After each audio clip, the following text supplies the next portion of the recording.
It's Bob Sansevier. I'm here with Rick Alonzo, the beat writer for the 9-1 Vikings, and Deputy Sports Editor John Plume. Now, we've asked this for weeks, and I've been saying he stays healthy. Brett Favre is the MVP. Rick, you were going with some other guys. Are you on the Favre bandwagon, at least for MVP, that he surpassed Peyton Manning and Drew Brees? You still have those guys ahead of him.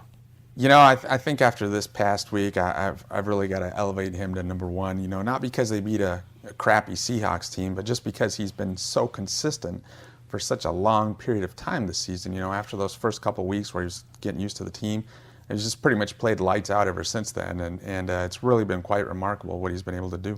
Now, John, 5-4 team without him, is that about where you'd put him? 5-4.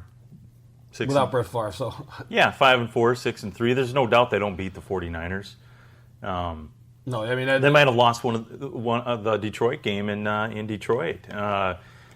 You know, they're more consistent with him as the quarterback of this team. He makes everybody around him better, which is the true definition of a most valuable player, which he is beyond a shadow of a doubt. Now, Rick, you're around the team more on a daily basis than we are, and one of the things that does not, I think it carries over to the field, but it's not seen in a game or in statistics, is the impact he has had on the mood of that team in that locker room. This seems like a very loose, very easygoing. They're a happy. You know, when you're 9-1, you should be happy. But do you think? I mean, has he had an impact on making this team looser and just not being at all tight or tense going into games? You know, it's funny the way he interacts with the guys, because even though we're not in the locker room, you know, for extended periods of time every day throughout the week. I mean, when we are in there for 45 minutes a day, you see Favre in there sometimes, just the way he interacts.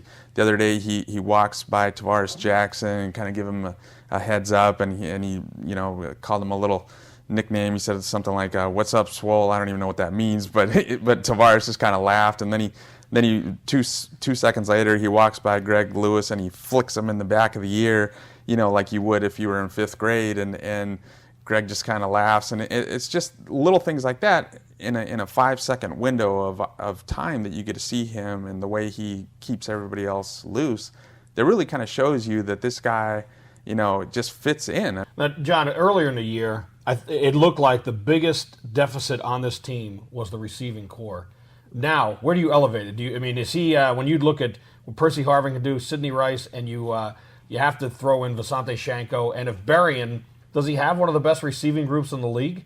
I would put like Harvin, probably the second best slot receiver in the league, only behind Wes Welker. Sidney Rice, second, top 5 split ends, flankers, whatever you want to call that position. You know, he's not there with the Anquan Boldens and the Larry Fitzgeralds and the Randy Mosses, but give him until the end of the season. Let's see what kind of numbers he puts up. But Favre has certainly made him, helped him fulfill his potential. Rick, John, this is Bob. We'll talk about this next week.